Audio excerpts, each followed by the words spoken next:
Welcome to Man Does Tech, where I solve the problems you didn't even know you had.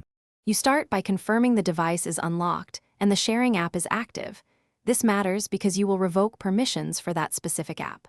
Once done, open Settings, tap Apps and Notifications, or Apps on some phones, and scroll to the app that is sharing your screen. You need to get to that app's info page before changing anything. Make sure to pause any live meeting briefly. Preventing accidental disconnects clarifies the effect of what you'll change next. Now you revoke the permission that allows screen sharing.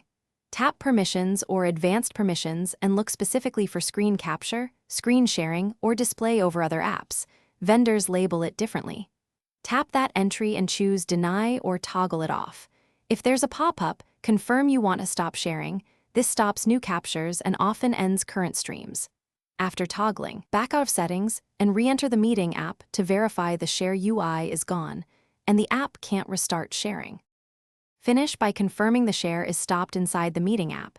You should see the Share button inactive or a Screen Not Shared message. If the app still shows sharing, force stop it from Settings or reboot the device to clear cached sessions. If that fails, remove overlay or display permission and, as a last resort, uninstall recent updates for the app or fully uninstall and reinstall. This resets persistent states. One tip: if screen sharing returns, check for an in-call or accessibility service left enabled. Thanks for watching. If you found this helpful, don't forget to like and subscribe.